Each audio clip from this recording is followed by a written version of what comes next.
తాకట్టులో ఉన్న బంగారాన్ని విడిపించి ఆ రోజు ఆన్లైన్ రేటుకే మేము కొంటాం. Sharma gold company. నమస్కారం, సుమన్ టీవీకి స్వాగతం. మహాశివరాత్రి రోజున శివునికి ఏ పదార్థాలతో అభిషేకిస్తే మన మనోవాంఛలన్నీ కూడా సిద్ధిస్తాయి అనే విషయాన్ని తెలియజేసేందుకు మనతో పాటు ఉన్నారు ప్రముఖ ఆధ్యాత్మికవేత్త, జ్యోతిష శాస్త్ర నిపుణులు బ్రహ్మశ్రీ నందిబట్ల శ్రీహరి శర్మ గారు.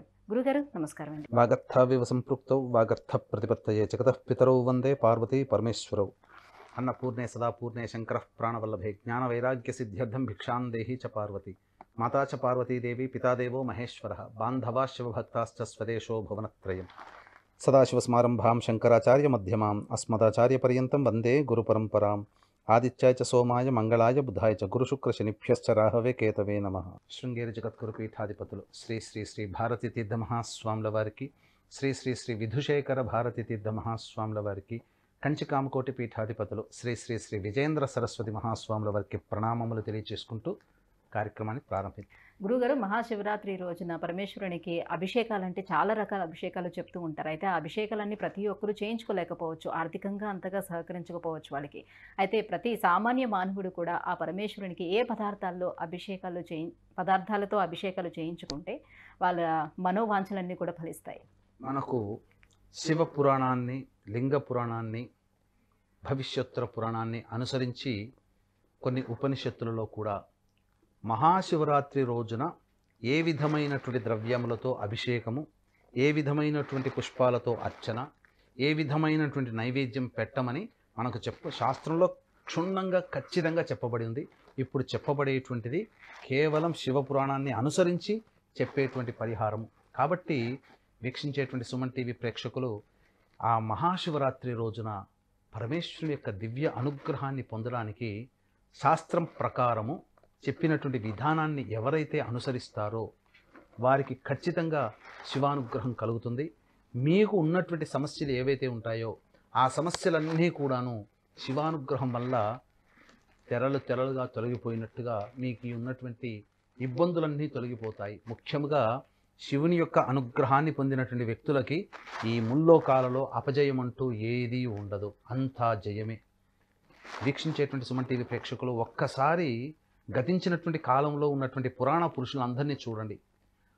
హరి అనగా విష్ణువు కైవల్య ప్రాప్తి, మోక్షకారకుడు. అంటే మోక్షాన్ని ప్రసాదించడంలో శ్రీహరికి ఒక ప్రత్యేకత ఉంటుంది, ఈశ్వరుడికి ఒక ప్రత్యేకత ఉంటుంది. అంటే జన్మజన్మలలో చేసినటువంటి కష్టాలన్నీ కూడా, పాపములన్నీ కూడా కష్టాల రూపంలో అనుభవింపచేసి చివరికి ఏదీ మిగల్చకుండా, పాపమంటూ ఏదీ లేకుండా అంతిమమైనటువంటి కైవల్యాన్ని అనగా మోక్షాన్ని ప్రసాదించేవాడు విష్ణువు. అందుకనే పరమ భాగవతోత్తములైనటువంటి త్యాగయ్య, రామదాసు కానీ, ఇంకా చెప్పాలి అనంటే భాగవతోత్తములైనటువంటి ప్రహ్లాదులు, శివి చక్రవర్తి, వీళ్ళందరూ కూడా నియమాల్ని పాటించిన వాళ్ళే. కానీ అష్ట కష్టాలు పడి జన్మజన్మల నుంచి సంప్రాప్తమైనటువంటి పాపాన్ని దగ్ధం చేసుకొని మోక్షాన్ని పొందారు. కానీ పరమేశ్వరుని యొక్క ఆరాధన చేసినటువంటి వాళ్ళందరూ కూడా ఇహంలో సౌఖ్యము, పరములో మోక్షాన్ని పొందుతారు. అనగా కష్టములన్నీ కూడాను ఇష్టముగా మారిపోతాయి. అలాగే ఎటువంటి కష్ట నష్టాలు పడకుండా ఈశ్వరుడు చల్లగా చూస్తాడు. అందుకే ఈశ్వరుడు మంచుకొండలో ఉంటాడు. మంచుకొండలో ఉండి తన యొక్క ప్రశాంతతని మనకు కలిగిస్తాడు. అందుకనే మీరు చూసుకోండి, ఏ వైష్ణవ దేవాలయానికి వెళ్ళినా అలంకార ప్రియో విష్ణు, కాబట్టి అక్కడ అలజడి ఎక్కువగా ఉంటుంది. కానీ ఎంత క్రాస్ రోడ్లో ఉన్న శివాలయానికి వెళ్ళండి, ప్రశాంతత వస్తుంది. మనిషికి కావాల్సిందే ప్రశాంతత. ప్రశాంతత లేని మానవుడికి మనస్సు పరిపరి విధాలుగా ఆలోచన చేస్తుంది. ఆ పరిపరి విధాలుగా చేసినటువంటి మనస్సు ఆ యొక్క వ్యక్తికి ఇబ్బందులు అనేటువంటివి ఉంటాయి, నిర్ణయ శక్తి అనేటువంటిది తీసుకోలేకపోతాడు. ఈ యొక్క సృష్టిలో సమస్యలకన్నిటికీ మూల కారణం మనస్సే. ఆ మనస్సునే ఆధీనంలో పెట్టుకున్నవాడు పరమేశ్వరుడు. కాబట్టి పరమేశ్వరునికి శివ పురాణం ప్రకారము మహాశివరాత్రి రోజున ఇప్పుడు నేను చెప్పబోయేటువంటి పదార్థాలతో నైవేద్యము, అభిషేకము, అర్చన గనక చేసుకున్నట్లయితే తప్పకుండా ఆ పరమేశ్వరుని యొక్క అనుగ్రహాన్ని పొందుతారని చెప్పవచ్చు.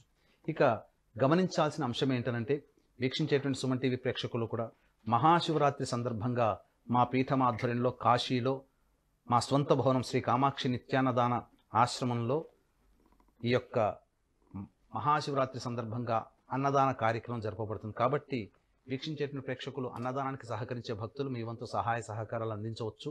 అలాగే మహాశివరాత్రి పర్వదినం సందర్భంగా 121 సార్లు రుద్రపారాయణం, అలాగే 9వ తారీఖు రోజున 24 హోమాలు, వివాహం కావాల్సిన అబ్బాయిలకి అమ్మాయిలకి శత్రుబాధ, దాంపత్య సమస్య, సంతాన సమస్య, అలాగే వృషభ, మిథున, కర్కాటక, సింహ, తుల, వృశ్చిక, మకర, కుంభ, మీన రాశుల్లో జన్మించినటువంటి వారికి శనిదోష పరిహారార్థమై, ఉద్యోగార్థమై ఉన్నటువంటి వ్యక్తులకందరికీ కూడా దాదాపుగా 24 రకాల హోమాలు జరపబడుతున్నాయి. అవకాశం ఉన్న వాళ్ళు కార్యక్రమ తదనంతరం కాంటాక్ట్ చేసి పూర్తి వివరాలు తెలుసుకోవచ్చు.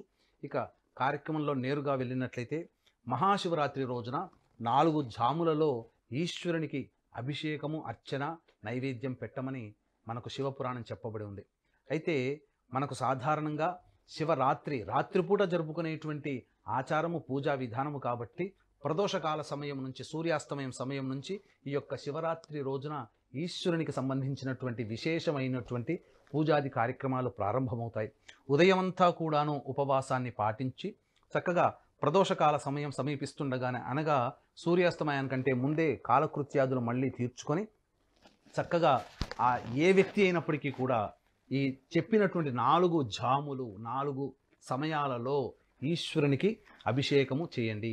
ఏదైనా సమయం, మొదటి జాము 6 గంటల 23 నిమిషాల నుంచి 9 గంటల 24 నిమిషాల వరకు మొదటి జాము అంటారు, మొదటి ప్రహరము అని అంటారు. సాయంత్రం పూట 8వ తారీఖు రోజున సాయంత్రం పూట చేయాల్సింది. ఏం చెయ్యాలి ఆ ఈశ్వరునికి అంటే పాలతో అభిషేకము చెయ్యాలి, పద్మాలతో అర్చన చేయాలి. పద్మాలోనంటే తామర పుష్పములు, కలువ పూలు, ఇవి పద్మములుగా చెప్పబడి ఉన్నాయి మనకు శాస్త్రం ప్రకారం. కాబట్టి ఈ యొక్క మీకు లేకపోతే మామూలుగా చామంతి పూలతోనైనా కానీ అభిషేకం చేయవచ్చు. అలాగే నైవేద్యం ఏం పెట్టమని ఉన్నదంటే పెసరపప్పు, బియ్యము కలిపినటువంటి పదార్థముతో చేసినటువంటి నైవేద్యం పెట్టాలి. ఈ విధంగా చేసినట్లయితే తప్పకుండా మొదటి జాములో ఈశ్వరునికి అనుగ్రహాన్ని పొందుతారు. ఆ సమయంలో ఋగ్వేద మంత్రాలు చదవమని చెప్పింది.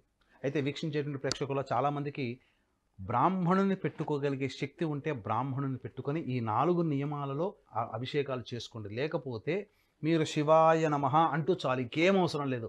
శివాయ నమః అంటూ పాలతో అభిషేకం చేయండి. ఆ మొదటి జాము 6 గంటల 23 నిమిషాలు సాయంత్రం నుంచి 9 గంటల 24 నిమిషాల వరకు. ఇక రెండవ జాము అని అంటారు. ఎప్పటి నుంచి 9 గంటల 24 నిమిషాల నుంచి మధ్యరాత్రి 12 గంటల 25 నిమిషాలు, 9వ తారీఖు మధ్యరాత్రి 12 గంటల 25 నిమిషాల వరకు రెండవ జాము ఉంటుంది. దీంట్లో ఏం చెప్పబడి ఉంది? పెరుగుతో అభిషేకం చేయమని చెప్పబడి ఉంది. తులసి దళాలతో అర్చన చేయమన్నారు. ఇక బెల్లంతో చేసినటువంటి పాయసాన్ని నైవేద్యంగా పెట్టాలి. అప్పుడు యజుర్వేద మంత్రాలు చదువుకోవాలి. ఇక మూడవ జాములో చెప్పబడినటువంటిది 9వ తారీఖు తెల్లవారుజామున 12 గంటల 25 నిమిషాల నుంచి 3 గంటల 26 నిమిషాల వరకు మూడవ జాము ప్రారంభం, మూడవ జాము ఉంటుంది. మూడవ ప్రహరము అని అంటారు. ఈ మూడవ ప్రహరములో ఈశ్వరుని నేతితో అభిషేకం చెయ్యాలి, మారేడు దళాలతో అర్చన చేయాలి.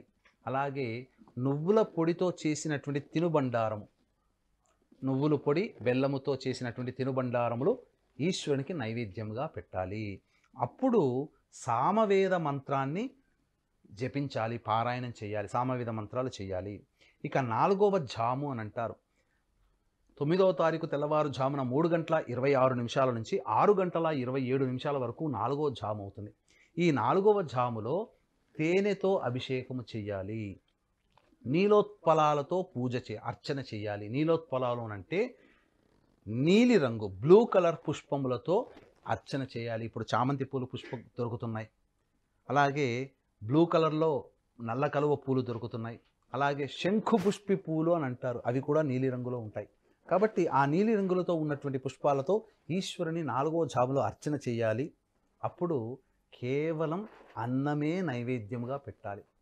ప్రెషర్ కుక్కర్లో పెట్టిన అన్నం కాకుంటే వండి వార్చినటువంటి, గంజి వార్చినటువంటి అన్నాన్ని మీరు తయారు చేసుకొని అప్పుడు గనక ఆ అన్నాన్ని మీరు చక్కటి తెల్లటి బట్టలో పెడితే పొడులు పొడులుగా, పూలు పూలుగా అన్నం వస్తుంది కదా, ఆ అన్నాన్ని నైవేద్యంగా పెట్టండి. ఈ నైవేద్యాలన్నీ కూడా మీరు 9వ తారీఖు ఉదయం మళ్ళీ స్నానకృత్యాదులు తీర్చుకొని ఈశ్వరునికి మళ్ళీ అర్చన చేసుకొని మధ్యాహ్నంలో భోజనం చేసుకోవచ్చు. ఈ పదార్థాలు నైవేద్యంగా పెట్టినన్ని మీ కుటుంబ సభ్యులు చేసుకోవచ్చు. ఇంకా చెప్పాలి అంటే కుటుంబంలో పిల్లలు గల వాళ్ళు, పెద్దలు అందరూ ఉంటారు. అప్పుడు మీరు విశేషంగా ఈ 4 జాములలో 4 పదార్థాలు, పాలు, పెరుగు, నెయ్యి, తేనె చెప్పాము కదా, ఈ 4 పదార్థాలతో మీరు ఎలాగో అభిషేకం చేయండి. డ్రై ఫ్రూట్స్ కూడా కొనుక్కొచ్చుకోండి. డ్రై ఫ్రూట్స్ మీకు ఏవైనా కానీ తీసుకొని కొద్దిగా డ్రై ఫ్రూట్స్తో కూడా అభిషేకం చేయండి. చేసి ఆ ఈశ్వరునికి అభిషేకం చేసి ఆ డ్రై ఫ్రూట్స్ అంతా మీ ఒక పక్కన పెట్టుకోండి. అది ఇంట్లో అందరూ భుజించినట్లయితే ఆ శివరాత్రి రోజున శివలింగాన్ని తాకినటువంటి ప్రతి పదార్థము అత్యంత శక్తివంతమైనదే. డ్రై ఫ్రూట్స్ని పిల్లలకి అందించవచ్చు. తేనెతో అభిషేకం చేస్తారు, తేనెని మీరు ఉంచవచ్చు. ఇలా చెప్పబడింది కేవలం శాస్త్రం ప్రకారమే చెప్పబడింది, ఇది కల్పితము కాదు. కాబట్టి వీక్షించేటువంటి ప్రేక్షకులు శివపురాణాన్ని అనుసరించి శివపురాణాంతర్గతమైనటువంటి ఈ యొక్క విషయాన్ని మీరు ఇంట్లో చేసుకొని చక్కగా మీకు శక్తి ఉంటే బ్రాహ్మణుని పిలిపించుకొని చేసుకోండి ఆ రోజంతా. లేదు అని అంటారా, కేవలం మనస్సులో శివాయ నమః శివాయ నమః శివాయ ఓం నమః శివాయ మాత్రం అనకూడదు. చెప్తున్నాను, శివాయ నమః శివాయ నమః అనుకుంటూ అభిషేకం చేయండి. వేద మంత్రాలు చదవమన్నారు కదా, యూట్యూబ్లో అయినా కానీ ఋగ్వేద మంత్రము అనగానే వచ్చేస్తాయి కొన్ని పనసలు. ఆ యొక్క ఈశ్వరునికి అది వినిపించండి చాలు. ఆ విధంగా మీరు చేసినట్లయితే ఈ 4 జాములలో చేసినటువంటి పుణ్యము అనంతమైనటువంటి యోగాన్ని మీకు కలగచేస్తుంది అని చెప్పడంలో ఏమాత్రం సందేహం లేదని చెప్పవచ్చు. గురుగారు, మహాశివరాత్రి రోజున ఏ పదార్థాలతోటి ఆ పరమేశ్వరునికి అభిషేకం చేయాలి, నివేదన చేయాలి, ఇలా చేస్తే ఎటువంటి ఫలితాలు వస్తాయనే విషయాన్ని తెలియజేసినందుకు ధన్యవాదాలు. సర్వం శ్రీ ఉమామహేశ్వర పరబ్రహ్మార్పణమస్తు.